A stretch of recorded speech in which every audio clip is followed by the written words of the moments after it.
The next ability, of course, is called Clairaudience. Someone who is actively using the ability is called a clairaudient. The category the ability falls under is sense-based abilities. The primary manifestations tend to be hearing related, things like sounds or anything connected to the ear itself. I'll discuss more in a moment. The definition of the word clairaudience is, of course, two separate words. Clair, like as we've discussed before, means beyond. And of course, audience is anything dealing with auditory, which is anything dealing with hearing. So, unfortunately, most people, when it comes to clairaudience, they think it is just about sound itself. And that's not entirely true. There's a lot more to it.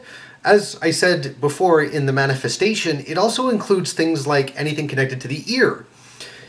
If you're using an ability and you need to even use your ear as a focus, you need to hear what it says or what it's about, that is a clairaudient ability. Years ago, I myself was sort of dealing with a little bit of psychometry, which is the ability to read objects, and I'll get into that in a whole other section. But I found in the beginning it was very easy for me to just put it to my ear and hear what was inside, hear what it was all about. And that, of course, is a clairaudient ability, even though it's using another talent to do its thing. So with clairaudience, it's important not to just limit to sound, and especially not just limit to physical sound. As an example, if you're looking at things like, say, the dog whistle, or things of that nature that are just too high-pitched to be in the normal physical range of hearing for a human, then of course that is a clairaudient ability because you're going beyond normal auditory ability, right? Same token, certain things like bass, for example, there often isn't a sound associated. It's more the pressure wave that's created. That's the key. It's the boom effect that you're after.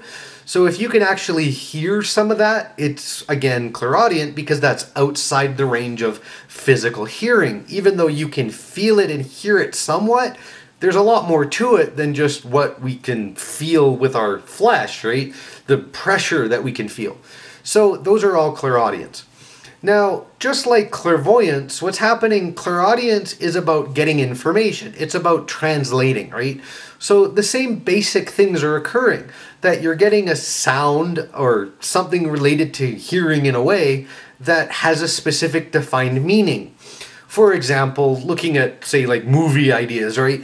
You might hear the background music of like something evil comes and then your wicked stepmother walks into the room, right? That would be clairaudient in kind of a fun way, but I would assume at that point, if you're getting the impression slightly before it occurs, that's probably including a little bit of intuition. If it was like, oh, she walked in the room and then all of a sudden you hear that sound, then of course that would be clairaudient, just to make it a little bit more interesting. So the whole point is, it is dealing with sounds, but it's more than sound. So don't just limit to just sounds, right? Anything that connects to the hearing or to the ear that's beyond the physical is clairaudient. Now, it's also important to realize that it's not like clairvoyance, including just anything dealing with hearing.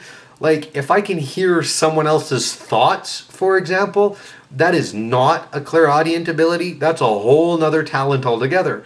Even though you're hearing it, that is the end result, not the beginning result. And it's the beginning result that always matters, not the end, right? Like I've said before with intuition, right? It can go both ways. So the key is what the start of it was, that it was first a sound, then information. But just to give you an idea. So again, the whole point is, like clairvoyance, clairaudience is about now. Same kind of thing, right? All the sense-based abilities are based on that idea. And of course, it is all about translation, about finding a sound or something auditory in some way that has a meaning for you, right? So it's the same kind of effect. You're translating as best you can with what limited resources you have available. And it's a lot of the same processes. Most of the sense-based abilities are going to follow the same basic lines, just using different things to create that end result we're after. Now, of course, clairaudience is typically, well, auditory ability in general is the next most commonly used sense by people. So it's not uncommon for lots of people to be clairaudient. The difference is, though, most people aren't aware of it in the same way vision is. We hear almost more on an unconscious level without any kind of attention, without focus. So a lot of times clairaudience comes in kind of the same way, that we're not really focusing on it. It just sort of all of a sudden it's there, and we can't really understand in all cases where it is right away. Because just like some sounds, it sometimes might take a minute to kind of figure out where it's coming from, right?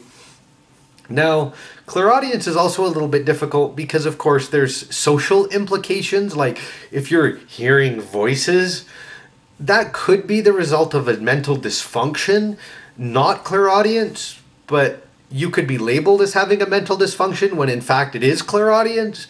So it kind of comes with a bit of a stigma that some of the other abilities don't have. So it's kind of a little bit harder to develop, even though it's the second most common sense we use. And it's just the fact that it's more unconscious that we get into trouble with it, really. And unlike vision, it is a sense that's active constantly, right? There's no time that hearing is out. Even when we're fast asleep, we're still hearing the things around us, right?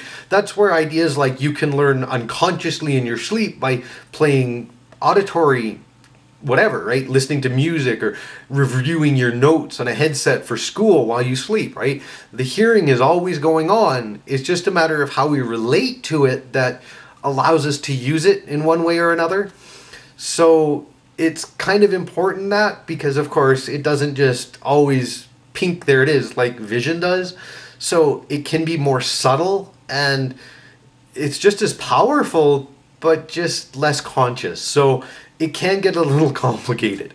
So that's basically clairaudience. So hopefully now you understand a little bit more about it, and now we'll go to the next ability.